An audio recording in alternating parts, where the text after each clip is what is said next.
Humni Oromoo Waboon Zoonii Lixaa Aanaa Saassiggaa keessatti injifannoo haalaan boonsaa ta'e galmeesse. Mudda 17 bara 2025 Zoonii Lixa Oromiyaa Godina Wallagga Ba'aa Aanaa Saassiggaa keessatti tarkaanfii waraanni bilisummaa Oromoo diina irratti fudhateen injifannoon goolabuu odeeffannoon nu qaqqabe ni addeessa. Humni bilisummaa Oromoo Waboon barii barraaqaan Aanaa Saassiggaa seenuun waajjiraalee mootummaa aanaa sanaa guutuutti to'achuu danda'eera.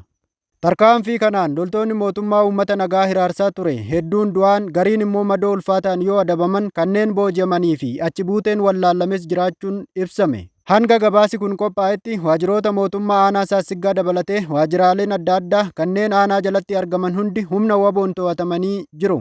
Waljijjiirraan dhukaasa waboo fi loltoota impaaraa gidduutti taasifamaa ture kun gama mootummaan mormii cimaan utuu hin muudatin sa'aatii muraasa keessatti dhuunfatamuu danda'eera. Jiraattonni aanaa Saassiggaa hundi yeroo dheeraaf rakkoo nageenyaa, hidhaa seeraan alaa, saamicha qabeenyaa fi dhiibbaa mootummaa jala turuu isaanii kaasuun jijjiiramni kun abdii haaraa akka ta'e ibsaniiru. Gama injifannoon meeshaaleen lolaa hidhannoo guutuu waliin qawwee akaama hedduu, rasaasa akaama, meeshaalee gurguddaa dabalatee dhodhootuwwanii fi dookimantiiwwan garaagaraa hedduun dugda diinaa irraa hiikamuun moonaa qabsoo bilisummaa Oromoof galii ta'eera. Injifannoon uummata Oromoof.